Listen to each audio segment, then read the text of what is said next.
long time no see. Aggretsuko here. I know a bunch of you want to watch season 2, but it's not quite ready yet.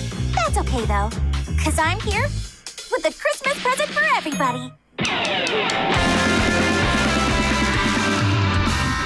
Jingle bells, jingle all.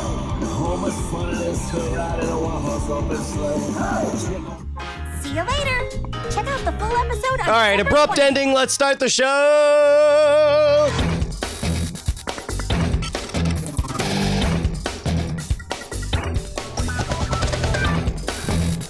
Welcome to Cordkillers, the show about watching the stuff you love, when you want, where you want, however you want. Me, I'm Tom Merritt. Who are you? Hey, man, I'm Brian Brushwood, and more importantly, that was a promo for the holiday special of Aggretsuko on Netflix. And look, I don't want to call it derivative of a Christmas card that the Brushwood family put out 7 years ago, but it might feel a little bit in the same wheelhouse. But meanwhile, my daughter, 11-year-old Josie Brushwood, loves the show, is on her second rewatch, so she will be thrilled to know about this holiday special. I was just thrown off by the fact that this holiday special coming December 20th to Netflix was in English. Okay, wait, purist. You're gonna bust it. Are you a subs over dubs, bro? I'm not trying to bring up a subs over dubs situation at all. I'm just not used to seeing her speak English. It's weird, but the English dub is really good for Aggretsuko. It's relatively I just good. don't think I knew you could do that. Because every time Eileen has watched it in front of me, she's just watched it with subtitles. Oh, interesting. You know what? Does actually Josie really watch it with? You know what? If you can cover for 20 seconds, I can get a live answer. To this. Okay. Hold on. All right. Because I mean, it's a very cute show. They have like good actors giving like it feels like the right. I'm not trying to voices pick dubs is fine, especially with animation, right? Like Yeah. I don't care about that at all. But it just threw me off. Like, whoa, she can speak English? Why didn't I not know this before? That was kind of my reaction to that. Are you excited for? It sounds like this will be a special. I don't know if that means it'll be longer because they're only like 10 minutes already. Oh. Yeah, I wonder if it'll be longer, if it'd just be another 10-minute. All right, we go holiday. live to the scene with special correspondent and Aggretsuko specialist, Josie Brushwood. Josie, we're arguing about subs over dubs. Do you listen to the dubbed version, or do you read the subtitles on Aggretsuko? Okay. You know what I'm talking about, the Netflix show, right? With the little red panda. The who red sings panda. heavy metal? Oh, What do you call it? Aggretsuko. Aggretsuko. So do they speak English or Japanese in it? They speak English. Oh, okay, so you English. you do the dubbed version. Yeah. Okay, did you know that there's a holiday special coming out? What? Yeah. No. It's a holiday 3 days. special. In 3 days, a new episode. Well, that's great. All right. Super specialist, Josie Brushwood, live on the scene. Well done, kiddo. So there you have it, folks. I've learned something today. That's called original reporting, Tom. Yeah, work. on the scene reporting. Man, I'll have to switch on I wonder why it's always speaking Japanese when we watch it. I can only escape from this conversation by taking us to our primary target. Nicely done. Nielsen, which, Brian takes aim at every time we bring him up as being old-fashioned and out of touch. Still kicking, though. Still making surveys, and has a study out for Q2 2018 about using second screens. So this isn't even about TV ratings. We're not even getting into that whole thing. Apparently, almost everyone uses a second screen while they watch TV in the United States. 12% said they never do. Everybody else does. 15% said rarely, but yeah, okay, occasionally. Most people sometimes or very often. 28% said sometimes, 36% said very often. Only 9% always do it. Occasionally people will lay it down and pay attention to what's on TV. Tom, I have an extraordinary thought experiment for you. Okay. In general, are you in favor of people going into a movie theater with a baby and the baby starts crying and then they just sit there and let the baby cry, and they don't take the baby out and soothe it or nothing. They just let the baby scream and cry the entire movie long. For it or again it? Yeah. Okay. Thinking I'm imagining myself definitely against that. Would prefer, like, understand the baby crying, but would prefer if they did something about it. Okay. There are small movie chains that occasionally do so-called baby days. Tuesday afternoon. It's 3 p.m. We're so far away from the story right now. I can't wait to find out how this connects. Go ahead. It's a known baby day, and you know that your baby can go. And if your baby cries, you are among friends. Your baby can cry, lose its mind. Nobody's going to chase you out. It's cool. And in fact, other parents are blowing bubbles. It's known that there are babies about, right? Sure. And that's great for the people with babies who are like, I don't want to be that person that ruins everybody else's night. Let me go where everybody else understands there's babies crying. We know we're going to miss parts of the movie, but we're having a good time. We get to at least see some of it. So you're for it. You're for those. I mean, I'm not for going unless I were to have a baby. But yes, I think that's a great idea for the people who have babies to be able to go watch movies. I think that's awesome. Tom? Yeah. How do you feel about the idea of theaters making second screen friendly showings of movies? It is. I have been told on Twitter that I am an awful human being for ever suggesting that would be a good idea. Wait, have you already suggested that would be a good idea? Yeah. No, AMC, I don't know, 3 years ago, announced that it would have some text message friendly showings. So not text message friendly. I shouldn't say that. They were going to have phone friendly showings so that if people wanted to show up and use their phones in those showings, they could. There'd be limited showings. Not every showing would be that. I said, this is a really interesting approach to that second screen phenomenon. And I was torn apart on Twitter by people who said I was a horrible person, an awful human being, and a corporate tool for not 100% opposing AMC in this ridiculous plan. And by the way, AMC also called that and much worse and pulled the plan and said, we will never do it. All right.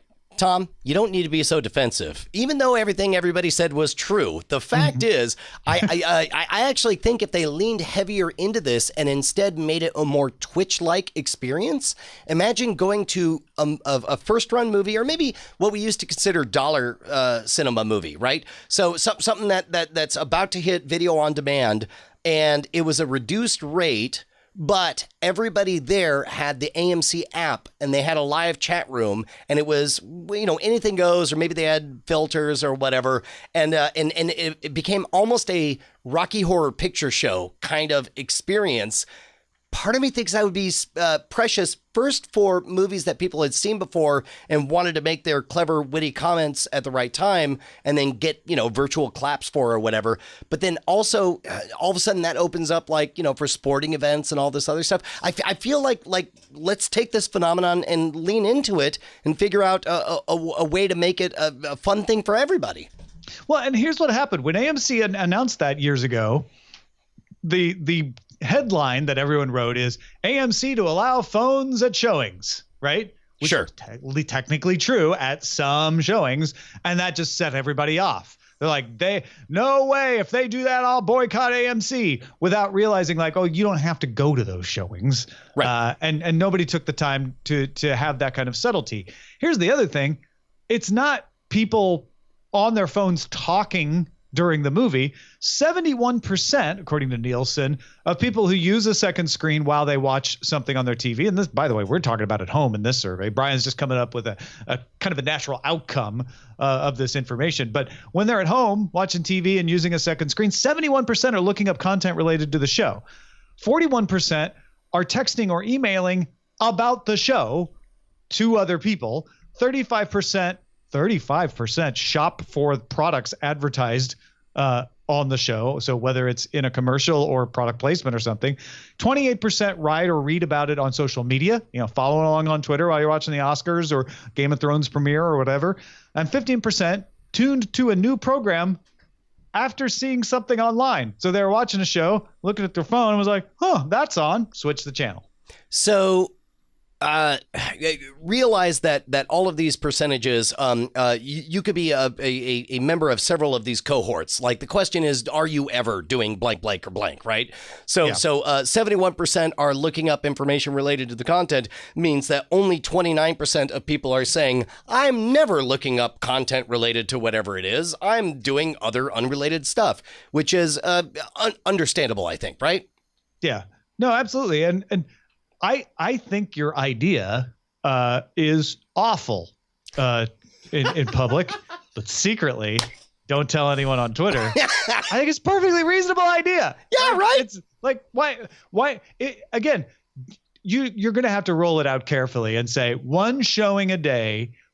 Don't go to this showing. Like, that's the way to, like, be really defensive. Like, we're going to have a showing for awful people. Those people who can't stay off their phones, go to this show. Everyone else, stay away from this time, 8:30 p.m. Don't go to that showing because that's when the horrible people. Holy cow. No, you nailed it. And you'll have it. People like, yeah, I'm horrible. Dude, I'll be in there. AMC presents awful people only showings, and you lean into it, man. Or, to be honest, it feels like more of an Alamo thing because they already do sing-alongs, they already do big stunt events, but it's like awful people only, and especially that would be fun with Alamo, who's made such a big name for being the good guys.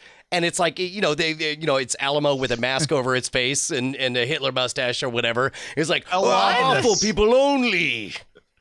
Alamo-nonymous. Alamo-nonymous. That's a hell of a pitch for a title, Tom. I hope it makes it.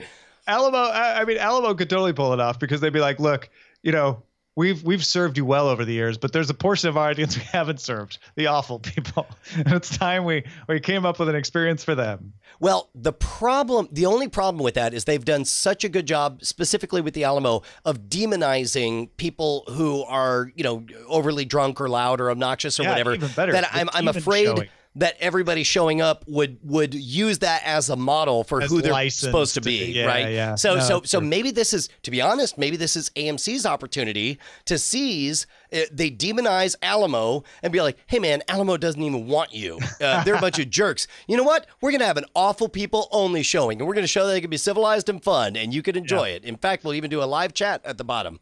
By the way, if anyone asks you whether I'm for this, I'm absolutely against it because it's for awful people. Okay. All right. Yeah. Also, he's winking, ladies and gentlemen. He's winking very bigly. Here's the other thing out of this Nielsen study that I found fascinating. It's only 6%, so it's not a lot of people, but 6% of people, while they're watching a TV show at home, listen to audio of something else. I want to roll my eyes could be music, and demonize could be podcast. them. Yeah. Okay, Tom, be honest. Have you ever played a video game while listening to a podcast or audiobook? I tried. I can't do it. Okay, well, I can because because Hearthstone uses the symbolic parts of my brain, and meanwhile, the language parts of my brain are engaged with the audiobook. And occasionally, something Jeep drops on my cell phone, and there's a message. And I find myself reading a message while listening to. I'm very close to being guilty of this exact thing you're describing. Well, I have actually listened to audio while watching TV. What? Because what was on TV was sports. Oh, got it. So again, there's a symbolic. baseball game on. I want to keep tabs. I can keep tabs and listen to a podcast. So you're able to keep the symbolic imagery of blue team offense, hit ball, point number, go. No, yeah. I know what's going on, and every once in a while, I'll pause my podcast and up the volume because I'm like, okay, what just happened there? That was interesting. So I think that's the thing too is when I saw this, I'm like, they're listening to their playlist on Spotify while they watch This Is Us. How can they do that? That's not what's going on. Agreed. I think we're on the exact same page. I think we're equally guilty in different arenas. By the way, the last thing out of this study I want to pull out, 38 of every 60 minutes spent on media consumption in this survey. So they're talking about whether it's watching YouTube videos or sitting down and watching the old broadcast television. 38 of every 60 minutes spent between 9 and 10 p.m. Even if you're time shifting, you still watch at prime time. So prime time hasn't gone away. People just watch whatever they want. during that time. 9 to 10 p.m. is still the sweet spot for watching stuff. Hold on, Tom. This is something I don't think we've discussed. We've talked about dynamic ads as suited for various demographics and based on previous watch history. But have we talked about YouTube ads changing by the hour before? I know we haven't talked about that, but that's something that is done. Wow. I can't believe this is a whole side of advertising that we haven't even looked into. If anybody has any suggestions on must read for this kind of stuff, hit us up at cordkillers@gmail.com. That's fascinating. I can't believe it. What a blind spot on my part, at least. Yeah, mine too. Like, I hadn't even thought about it till now, but it makes perfect sense that you'd be like, oh, well, most of the people are doing the thing at that time. So make sure my ad shows up then, because that's what I'm going to hit the most people. I guess we've already considered in a macro capability, because I know we've talked about like political ads. Obviously, you want those to run right up before decision time, but we hadn't thought about it at the micro level of time of day. That's amazing. Yeah, I always felt like 9 to 10 p.m. was late for prime time too, but it's still the prime. Keep in mind, 9 to 10 Eastern is 8 to 9, which you and I consider. But this as is 9. Central This is folks. 9 to 10 wherever you are. Wait, regardless? Yeah. Ooh, that's like weird to subjective consider. 9 to 10. Yeah. Wow. Even though like Seinfeld was 8 o'clock Central universally and 9 o'clock Eastern. Yeah. Huh. Okay. Well, us Midwesterners, we go to bed early, so. All right. Hey, everybody. It's been 5 years now since we started doing Cordkillers. To the day, man. We had a job working for an old boss. Old boss wanted to make us say ads that we didn't believe in. We took a righteous stand. That's not exactly right. It's mostly true. I mean, it aligns with most of the facts. That's not actually what happened. But we're definitely independent now, and we definitely owe it to our beautiful patrons at patreon.com/cordkillers. Yeah. 5 years ago, we said, if you back us on Patreon, we'll do this show. And you did. And we said we'll do it for 5 years. So this is the last show, Brian. Yeah, no. But we're willing to extend if people head on over to patreon.com. By the way, take a look at this old video of the two of us. I remember very clearly looking in the camera saying, if you pledge, I, Brian Brushwood, will gain 10 pounds. And then you said, God. I, Tom Merritt, will get rid of more of these non-gray hairs. I will dye more gray into my beard if you back us at patreon.com/cordkillers. And we have kept our promise. 5 more years. That's what we're saying. Chant with me. 5 more years. 5 more years. Patreon.com/cordkillers. Yeah, if you want us to come back in January, patreon.com/cordkillers. Now it's time to talk about how to watch.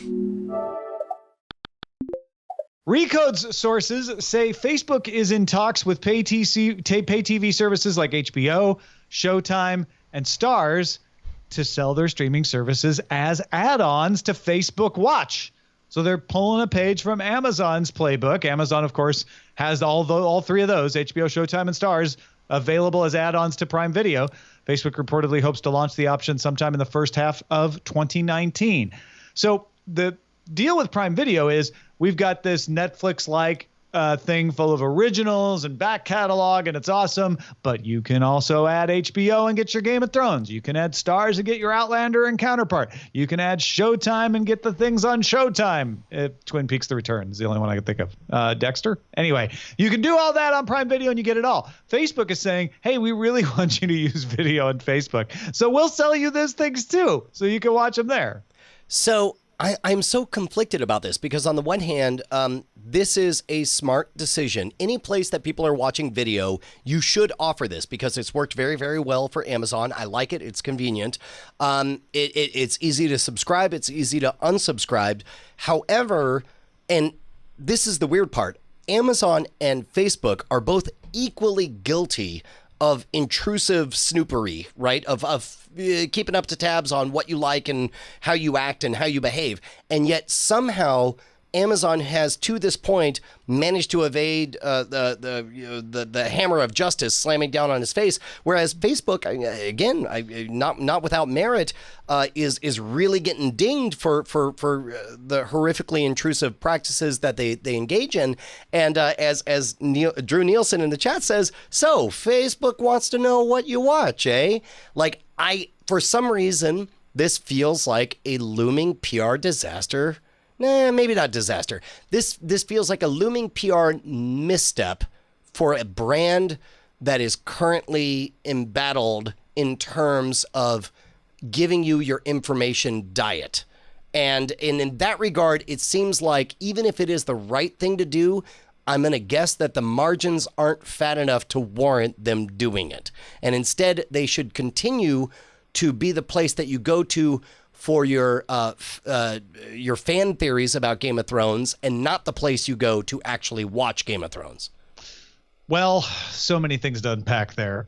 First of all, I think the reason Facebook has escaped Amazon has escaped with less scrutiny is Amazon is not known as an ad sales mechanism. Facebook is. Correct. Amazon is becoming an ad sales mechanism. Amazon's biggest, fastest growing section is ad sales, where they use what they know about you to place ads on other sites. And that's a looming PR disaster for Amazon. Agreed. 100% agreed. Facebook is the one everybody knows does that. And especially because of political ads, they've gotten in hot water for all kinds of things.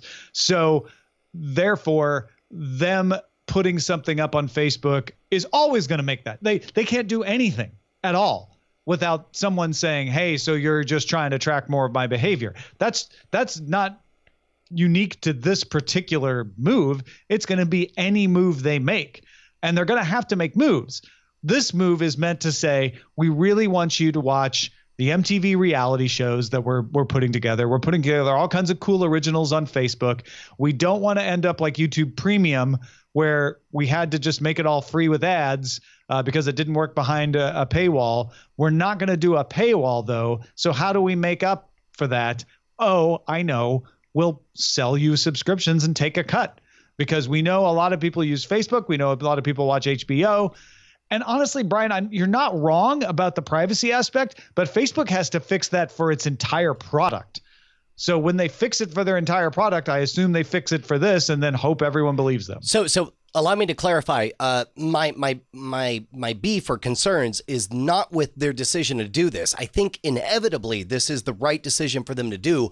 My question is with the timing of it. Right now, they're still in hot water. It seems like what they should do is offer enough value and build back that trust, and then wait until one person is saying, I just wish that I could do this here instead of having to go to outside for it. But they're not there. They're not there by a long shot. They're months or years from that. Maybe they will wait to do that. Correct. I mean, this is not Facebook saying we're doing it. This is Recode sources saying that Facebook is in talks. Agreed. So it's like it's them saying, at some point we might be where Brian wants us to be, and we should be ready for that point. Tom, we don't get to play both sides of this fence. We get to report the rumors. We have to treat the rumors as if they're facts. No, that's not the way it works at all. No. I am saying when we're speculating and evaluating how we feel about it, when we're ruminating Facebook upon these things, saying this is bad timing on Facebook's part because Facebook isn't timing it. Okay, all I'm doing is I'm cutting out the tedious part where if this were to happen today, imagine I said that before everything I said. But it's not happening today. Well, correct, but none of it's happening today. So you're just making up a situation and then trying and convicting them. That's what I do, Tom. Welcome to Cordkillers. We've been doing it for 5 years. Right, and this is what I do, which is poke a hole in that. You're not wrong, Tom. For 5 years. This is what we've been doing, people. Why are you surprised, chat room? Oh, 5 more years. 5 more years. Anyway, I do think this is fascinating. Let's talk about what to watch in Under Surveillance. Not like this, Trey. It's all about location. Under surveillance. Well, at least we could talk about something that has no controversy around it, Brian. The Fire Festival. I actually don't know much about the Fire Festival. Can you enlighten me? So it was in the Bahamas, I believe, if I'm right. And I won't go too much into detail because I don't know that much about it, but it was billed as like the hottest party, like a rock star party ever, the Woodstock of our generation.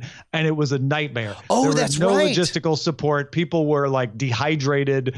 They had to be rescued in some situations. They got like a which bunch isn't of funny, but- celebrities who instantly regretted loaning their names to this thing. Yes, exactly. And a documentary on the Fire Festival is coming to Netflix January 18th. This is kind of like that documentary about Man of La Mancha, the Terry Gilliam Don Quixote movie. Right. The anatomy of a disaster as a theme, I'm a big fan of, and I suspect I'll enjoy this a lot more than I would have actually going to the festival. Yeah, and you've got a lot of like actual footage because people were, when they were showing up, tweeting and Instagramming and all the fun that they were about to have. And then when they were, lining up to get water at a card table, they were tweeting and Instagramming that as well. So My goodness. This is fantastic. A friend of mine is writing a book about faking your way to being an Instagram influencer or Instagram famous. I would love to. I'm going to see if I can get him to watch this along with us and offer some. I'll see if I can get him on the show. This will be amazing. Yeah, no, that'd be good. Carmen Sandiego. We talked about the fact it's coming back to Netflix, and we've got a date, January 18th, same day as the Fire Festival, coming to Netflix for a 20-episode season. It's so great being old and having kids because you get to feed them content and see whether it takes or not. I'm really into seeing. I have a 6-year-old girl, an 11-year-old girl, and a 14-year-old girl, and I'd love to see which of these really resonates with this. Now, this next one, Netflix put out last Friday kind of a big video of all the cool stuff coming to their channel in January. I mean, we've gotten to the point, we've talked about this on the show before, where more things come to Netflix every month than we can even talk about. At the end, I think they meant it as kind of a fun Easter egg moment. At the end, they put a teaser for Punisher Season 2, but then didn't tell us when it's coming.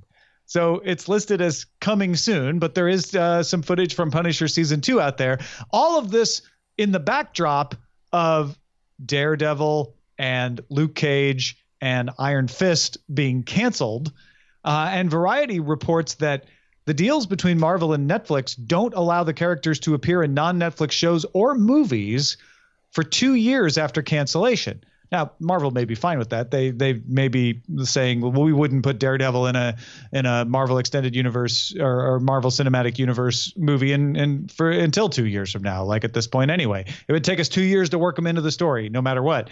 But I just found it weird that Netflix is like, hey, Punisher Season 2 coming soon. I don't know.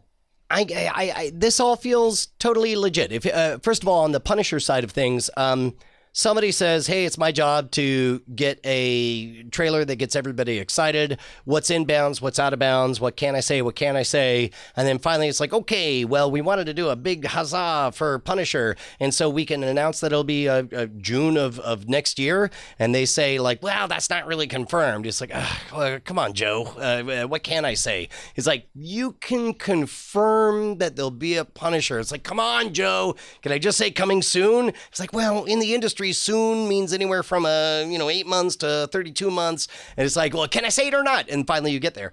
Separately, though, I do think there's something to this Netflix cancellation thing because was it Marvel or Netflix that canceled Daredevil? Well, we don't know. We honestly don't know. I mean, they both put out press releases saying it had been canceled. And it depends on who you talk to, whether the Netflix or Disney gets the blame for it. Rumors that I heard of secondary sources, of people sources who know, unfamiliar with the matter. People who know people at Marvel say that Marvel was surprised by this. Well, the writers were surprised. I mean, the writers, I've seen some actual interviews with the writers saying like we were actually, in the middle of scheduling season 3 because we'd already broke the season and then they told us it was canceled. So that doesn't necessarily mean that the execs weren't the ones who canceled it. So probably it was underperforming for Netflix and they decided not to spend whatever the cost was to bring it back. But I do adore this conspiracy theory where in a preemptive strike, Disney makes sure to shut down Daredevil so that he could show up for the surprise Avengers movie, all of us, the Avengers movie.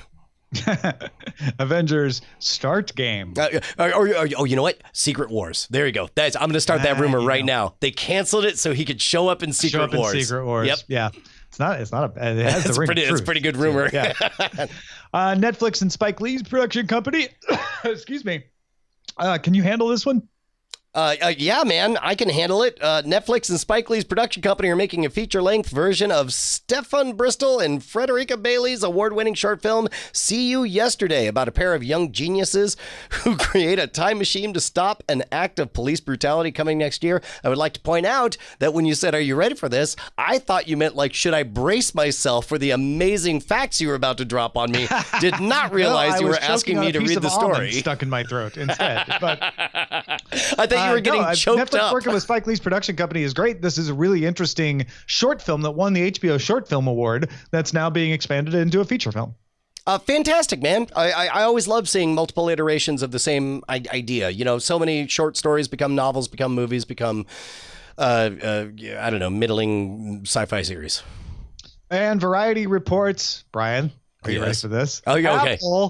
Apple signed a deal with Canadian broadcaster DHX, which owns Peanuts Worldwide, or is a majority owner in Peanuts Worldwide, to produce new content featuring Charles M. Schultz's Peanuts gang, including a team-up with NASA starring astronaut Snoopy. Tom, this is the first time I'm saying this to you, but yep. Apple TV is going to be huge. It's going to be it's going to be huge, man. 5 more years. Now, keep in mind, that one's different because we had 5 years of the first story, then we renewed for 5 years. So this will be going into the 15th year of Apple TV is going to be great. Yeah. I'm very excited for Apple's subscription television thing to come. And now they have Snoopy. And I love Snoopy. So yeah, and specifically, did they mention astronaut Snoopy in the press release? Yes, sir. Like, is he the hottest of the Snoopy proproperties? Like Joe Cool he's the hottest, but the team up with NASA is one because they want to do a lot of STEM content. Yeah, that makes sense. To encourage kids. So yeah, there you go.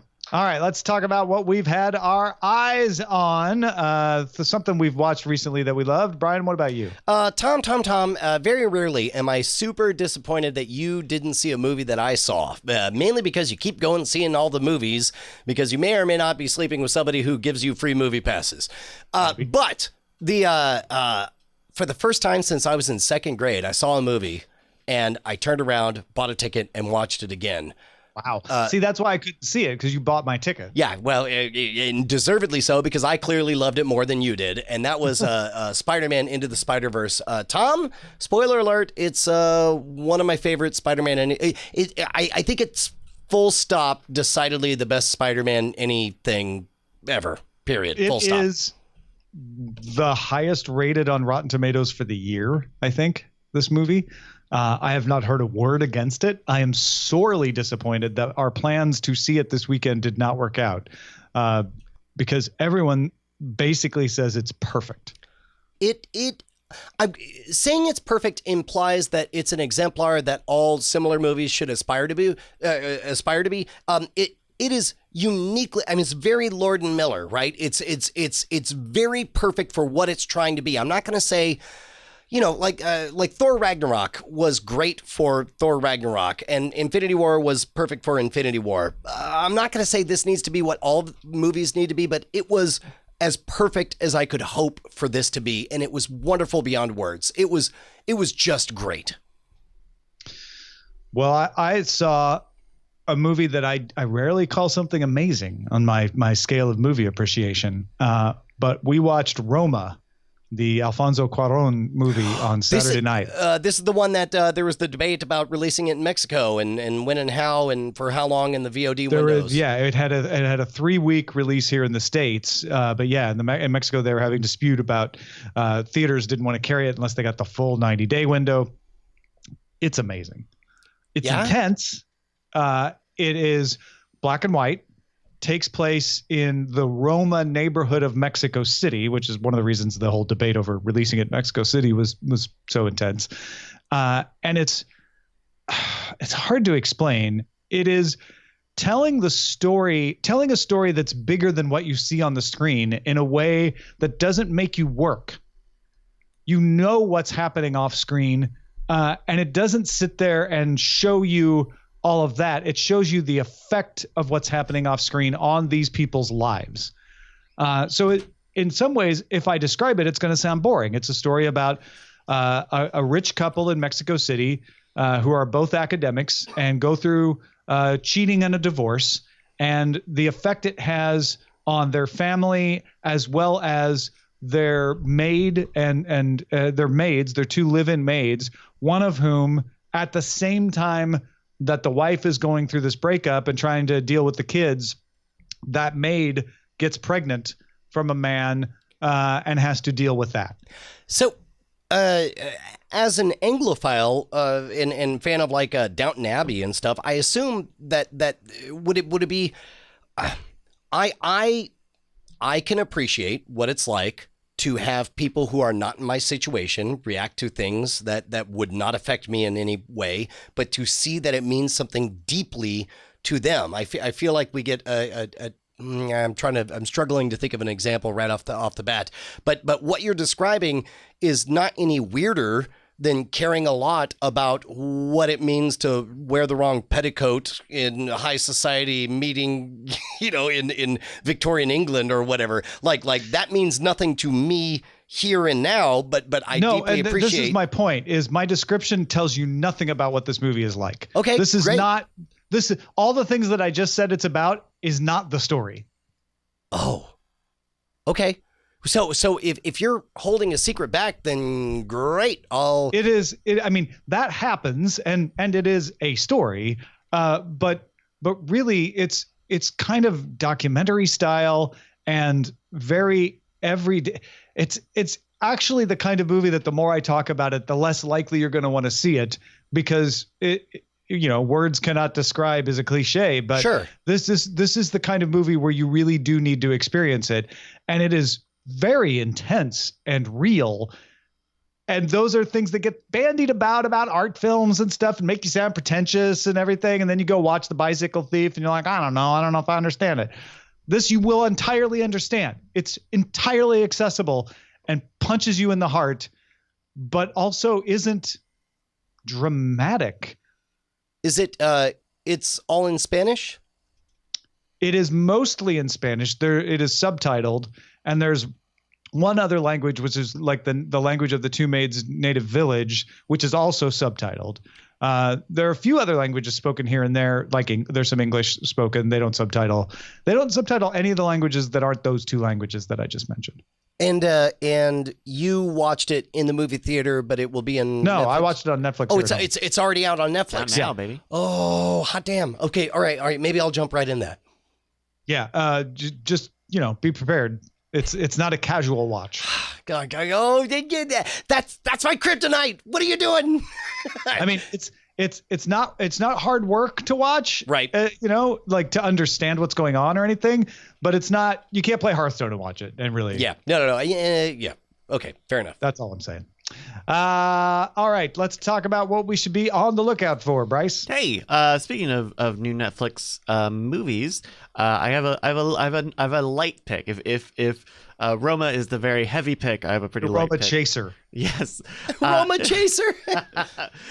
This is a new Netflix movie called Dumpling. I don't know if you guys have seen anything about Dumpling. It is about a young girl who a young plus size girl, Willow Dean, who is the daughter of a beauty queen and kind of it's like a I don't know, like a self-esteem, like body image sort of movie. Like I don't think it's out of line to say that is a type of teenager movie, right? Wasn't there the one about like the white plus size girl who was a rapper in a small town? It was an Alamo pick for a long time. They were going nuts about it. I have no idea. I'll see if I can find that. Yeah. But this is really nice. It's I don't know. It's a very light and breezy sort of family story, right? Of a young girl who kind of resents her mother's obsession with beauty pageants, and sort of idolizes her late aunt, who was also plus size, who loved the music of Dolly Parton and really takes that to heart and tries to reconcile all of those feelings. And it's a very fun, breezy story, and it would be good for the whole family. So also Jennifer Aniston is the mother in it. So a very, very good very good role. This is Dumpling. It's a Netflix original, and it's streaming right now. Two things. First of all, the movie that I was thinking of was Patty Cakes, and it was had a bunch of 83% fresh on Rotten Tomatoes. And then wait, that is the same young girl. Maybe that's why I was clearly thinking of that movie. Danielle McDonald. Yeah. That's right. Separately, you and Netflix got beef, and they made it personal this week. I got beef? You got beef with Netflix US on Twitter. Oh, no. Netflix hit me up with so many notifications in like the span of 20 minutes, and I screenshotted it and I tweeted to Netflix like, hey, this is a lot. There's a lot. And then Netflix US official responded in all caps, 4 lines repeating, pay attention to me, pay attention to me, pay attention to me. And then that tweet got more likes than my tweet, which I thought was really the unfortunate part of all of this. I love the fact that Netflix went super aggro on Bryce. And as a result, got everyone to pay attention to them. Yeah. When I started getting likes, because you can see when people like tweets that you have been mentioned by, and it was people who really want to save Daredevil because they had in their name #save Daredevil. Got it. And I'm like, I don't care about any of that. Oh, man. Well, folks, if you got something we should be on the lookout for, email us cordkillers@gmail.com. And then as soon as you're done with that, do exactly what Brian's about to tell you. Hey man, check out the totally rebranded. Guess what? New. It's Scam Nation. Head on over to youtube.com/scamschool. You may know the URL. Scamnation.com will take you right there. Look, a bunch of people are freaking the heck out because we changed the name of Scam School to Scam Nation. People are like, why did you change the news or the name? And I explained, it's like, look, when you tune into Fox, you don't tune into the Simpsons channel. You tune into something bigger than the Simpsons show. And we've got big plans for where we're headed with Scam Nation and the channel over the next in 2019 over the next year. It's going to be great, and I think you guys want to tune in right now. If you haven't subscribed, please do so, and if you haven't tuned in for a bit, please do so. We got a fantastic tutorial on how to ring in loaded dice right in front of somebody's faces, and it's super easy whether you're a magician or not. And Brian, we also did a couple of really, like, I think even if you're not into magic, some really inspirational sort of mailbag discussion sort of videos. You are correct. That's what you're describing is certainly what I aimed for, but I'm so, like, it's rare that I put myself out like that. Sure. I'm saying there are other videos there at scamnation.com that are not just magic stuff that I think you would also get some really good inspiration. Yeah, we talk about dealing with failure, and we talk about having an abundance mentality. It's every so often Tom, stop me if you've heard this before, but occasionally I wander into waxing philosophical and motivational. Well, I do that on the channel, and that's part of the reason that we wanted to change the name is because Scam School is always the guy scoring free drinks at the bar, but Scam Nation gives us the opportunity to be a little bit more like, hey man, I've toured for 20 years. Would you like to know how to do that? Yeah. No, it reminds me of my friend Thomas Jefferson when he said it's no longer Freedom School, it's the United States of America. That's my new standard response to everybody.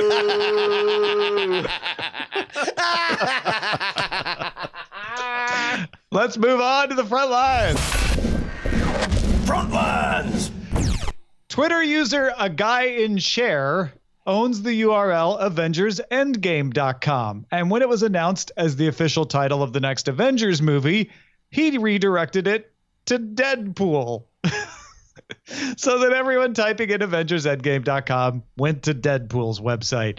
As a result, Ryan Reynolds sent him a gift of a pair of Master and Dynamic headphones with some gin. There's also a trailer edit of Endgame replacing everyone with Deadpool. That's unrelated to this, but apparently the Avengers Deadpool beef is now a thing. Oh, no, and as well it should be. It's so, I'll tell you what, if you're not a Patreon of Night Attack, you should definitely subscribe right now and then get the whole after show from last week's Night Attack, in which Cargill, the writer of the Doctor Strange movie, talks in great detail for like 10 or 15 minutes about just how much Ryan Reynolds has eaten a pile of garbage for decades and how much he deserves this wave of success and how he's just nailing it to finally get the recognition he deserves. And it's stunts like these that I don't know, just make my day. Guy in chair didn't even say it was Ryan Reynolds. He just said, "Holy crap, there's stuff inside. They're from Canada, or a Canadian at the very least." To which Ryan Reynolds respond, "This isn't to say I'm proud of what you did, just that I happen to love you." That's amazing. Yeah. Netflix confirmed to the LA Times it's testing an instant replay feature. A, quote, watch that scene again option pops up after significant scenes. Netflix says it's, quote, just looking to learn. Man. And, quote, may or may not roll it out more broadly. Test participants have found the pop-up distracting. I would imagine so. Although if I was watching a live event, this would be extremely valuable. But in a scripted event, we already have the back button. Well, yeah, but I think there is a place for, you do the hallway fight on Daredevil and then being able to press one button that just replays that scene again, right? Without you having to scrub back and like, fine, where's the beginning of the scene? Like that would be kind of cool. And I think what Netflix is testing is there a way for us to do this without bugging you to death with a pop-up? Because, yeah, nobody wants to see a big pop-up show up at the end of that hallway fight scene either. You're going to hate my solution to this as much as I hate saying it, but it should be called a wait what button, and it should happen when the webcam detects eye dilation, eye movements, and outward micro expressions of surprise and shock, and allow you to be like, wait, what? Like they can read that and it just pops up and then you press the button. Oh, I hate myself for even saying those words, but that would really work. Yeah, I mean, that's totally practical given current technology. It absolutely could work, although not everybody has a camera pointed at them. Most people do, but not everybody does. Not all TVs, certainly. So, yeah, I wonder if that's your only solution. I wonder if there's another solution where at any point when you see a big scene, you can just press the back button 3 times really fast and it activates this and replays that scene from the beginning. And machine learning helps Netflix identify which scenes people want to do that to, so that even though there's no pop-up, you're always doing it for the scene that has been curated to go right to the beginning of the right scene. So here's what you do. You throw 6 months of the wait what button coming up after every big scene, and then you do a pop-up that says, do you want us to get rid of this button? And you say yes, and it says, which of these options do you want? Never show me wait what? Always show me wait what? Or only show me wait what when biometric data indicates that you were just surprised? Click here to learn more about how it's anonymized and we're not really blah, blah, blah, blah, blah, blah, blah, blah, blah. I don't know. I could totally see that working. Yeah, no, there's something in there, though. I'm glad they're testing it. I'm glad maybe they'll figure it out. Lucasfilm officially announced that Pedro Pascal is the Mandalorian, as we knew. He's joined by Gina Carano, who was in Deadpool, Giancarlo Esposito, you might know him from Breaking Bad and Better Call Saul, Emily Swallow, who starred in Supernatural, Carl Weathers, who's Carl Weathers, Omid Abtahi from American Gods, Werner Herzog, and Nick Nolte. What? Those are the actors. That's the cast of The Mandalorian. As we've mentioned before, it's Jon Favreau, executive producer, and directors include Deborah Chow from Jessica Jones, Rick Famuyiwa from Dope, Bryce Dallas Howard from Soulmates, and Taika Waititi from Thor Ragnarok. And all of this talent will bring a series that will arrive on Disney Plus, the new streaming service, which will launch late next year. I'm all in. I am all in. And my only question is whether or not they're going to show up in prosthetic makeup or CG, or don't even care. Like, in fact, that's not even a question. I'm still all in. They're going to show up in Mandalorian armor, at least Pedro Pascal. They're going to show up on the show. That's all that matters. Sling TV, ESPN, and Fox News are now all available on the Oculus Go wireless VR headset. If you've activated an Oculus Go since September 1st or do so by January 15th, you'll receive a code for $80 of Sling subscription credit. Yeah, so you can sit there with the goggles on and watch your sports. Oh boy, that sounds dorkier than it did 2 years ago. Netflix has announced casting for its series The Dark Crystal: Age of Resistance. Taron Egerton from Kingsman, Anya Taylor-Joy from The Witch, Nathalie Emmanuel, who plays Missandei in Game of Thrones, will all voice the three main Gelflings. Also, Natalie Dormer, who was in The Tudors and Game of Thrones, Katrina Balfe from Outlander, and Theo James from Divergent, as well as Helena Bonham Carter will voice some other Gelfling characters. And Skeksis and Mystics will be voiced by Andy Samberg, Jason Isaacs, Mark Hamill, Keegan-Michael Key, Harvey Fierstein, and Simon Pegg. I'll tell you what, man, there's still photos, and if you remember the Dark Crystal as fondly as I do, then you remember the one problem with the Gelflings is that they were very puppet-like. I'll be so interested to see how the lips sync up, but I'll tell you, the very shape of these puppets is positively gorgeous. It's fantastic character work in the design side of things. I can't wait to see the execution. Yeah, two crazy good casting announcements here on the show.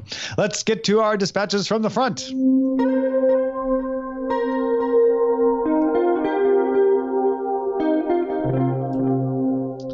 Ian from Florida says, loyal employees, I recently signed up for a year of Hulu at $1 a month during their Black Friday sale. This is for the plan with limited commercials, which is normally sold for $8 a month. I've been watching Dirk Gently for spoiling time, and the limited commercials seems to be about 4 or 5 breaks at 90 seconds per break. For $1 a month, I'm willing to deal with what is about 6 to 7 minutes of commercial per show. But if I was paying a normal $8 a month, I would definitely step up to the $12 a month no commercial plan. What is your break point on the cost to eliminate commercials? Man, I am no longer a good judge of this because I have the advantage, as do you, Tom, but I feel like you're able to sequester these feelings better than I am. The moment I'm able to justify a tax write-off on anything, it just becomes like magic money, and I'm just like, it's my job to watch the thing. I don't have time for commercials. Having said that, I really have been seduced by the simplicity of just buying stuff. And I used to be one of those people that would lose their mind. Like, I never want to buy a show. I'm never going to go back and watch it again. But let's say you buy, 5 seasons of a thing in a year. It's not outrageous to think that 2 of those 5 seasons will be something that you desperately want to share with a friend. And then all of a sudden you're kind of glad that you bought it after the fact. So if you factor that in, I don't know, I guess it turns out that literally any amount of money is my breaking a point to avoid the ads. I'll be honest, like I and we're both lucky enough as well to be making enough money that we don't have to scrimp and save and decide between food and the Hulu plan. So, that helps out quite a bit. And I've had points in my life where that wasn't true, although there was no Hulu plan back then. So I too have a very high ceiling for what I'll pay to get rid of commercials. $12 a month, I didn't even blink. I don't know what my limit would be. Like $50 a month just for no commercials versus $8 a month with commercials, I'd go back to commercials. But I don't know where in between 12 and 50 the breaking point would actually end up. Yeah, I'll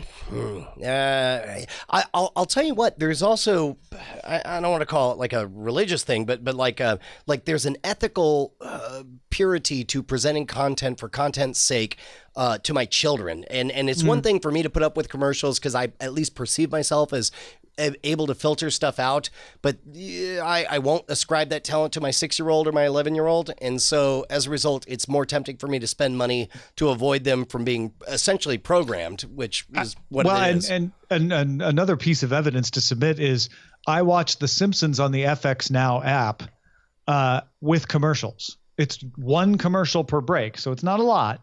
And I can pay $5 a month not to watch those commercials. But the only thing I watch on that app is The Simpsons, maybe a couple of times a week. So it's not worth the $5 a month to get rid of those few commercials there. So there is a breaking point. I don't know how informative that is. Yeah. Also, Ian wrote his choice for the People's Killie is Barry. He says it was such an original show, and Bill Hader showed a much wider acting range than I had seen him before. I feel like what is the People's Killie? Well, next week, Brian and I will be hosting our annual Killy Awards show, where Brian, Bryce, and I will all talk about our favorite shows of the year, as well as the one show we abandoned. The Abandy Award will be given out by each of us as well. So thank you, Ian, for submitting your choices as well. Yeah, also got an email that says, hey, Tom, Brian, and Bryce, over the weekend I found an amazing list of all the movies ever shown on USA's Up All Night from, early 90s, late 80s? It says it made him wish that there were more human curation on streaming services. He wrote he mentioned his family didn't like the cable experience, but he thinks streaming could make this type of content even better. Instead of tune in at this time on this channel, it's more like watch these movies, and there's some commentary videos to watch as well. We talked a little bit about this again with Cargill, writer of Doctor Strange, where he was praising Night Flight. Is that what it was? Yeah, there's a Night Flight over-the-top service that is got some of the original Night Flight programming, as well as some some other movie collections, some other licensed movies, and it seemed like some newer Night Flight type programs. Yeah. So meanwhile, I'll tell you what, I think you're right. I've been postulating for a good decade or so that there exists a niche for a curation class where it's like, yes, I could watch anything in any order, but what I want to watch is what Cargill recommends in the order Cargill recommends me to watch it. And we've talked about like Amazon playlists and that kind of thing. I wouldn't be surprised if Twitch were to work out deals that said, okay, we have access to this kind of content library. Who wants to play Elvira, basically? Was it this year? I feel like it was around Valentine's Day this year. Netflix was very publicly testing like a playlists type feature. You could say, hey, I'm making a mixtape of these Netflix items, and you could share that mixtape. I think even had that taken off, it's not quite the same as an Elvira or a Joe Bob Briggs used to do American movie classics like Saturday Night at the Drive-In, I think it was, sure, where it's like you see a bit of it and then you cut to him giving some factoids and stuff. I feel like there's a place for that in the emerging mixed culture. But having Twitch. A public tool for that, oh sure, would be the viral element, right? Of like, hey, this person who is not is an unknown makes these good mixtapes. I guess you should watch his order. The only difference would be whether or not, here's what would be interesting. What if Netflix had verified curators and you were able to upload content to Netflix and inject yourself as host at various breaks during the content? Sure. That'd be interesting. Well, folks, we find you interesting, and we hope you find us interesting enough to come back again next week for the Killies. We'll have a break for a week after that, and then we'll be back in the new year. Or will we? Our website is cordkillers.com. Our email address is cordkillers@gmail.com. We're live on twitch.tv/nightattack, which is also carried on diamondclub.tv Mondays at 7 p.m. Eastern, 4 p.m. Pacific. See you next time. 5 more years. Hey guys, Brian and Tom here, and it's just the same old message at the end of the credits, just like always. That's right, Brian. Nothing new here except your name showing up. Oh my gosh, because I've got a you name. just supported us on Patreon. Yeah, all those $5 donors, look at that. That's your name in pixels. We're gonna make you famous, kid. Put your There's name in some pixels on classic the internet. names in there, but some of you are new. Some of you aren't there. It's sad. What can they do, Brian? I mean, they could go to patreon.com/Cordkillers and pledge $5 an episode and be one of these amazing people, like this one. Amazing. Oh, look at that name right there. Diamond Club hopes you have enjoyed this program.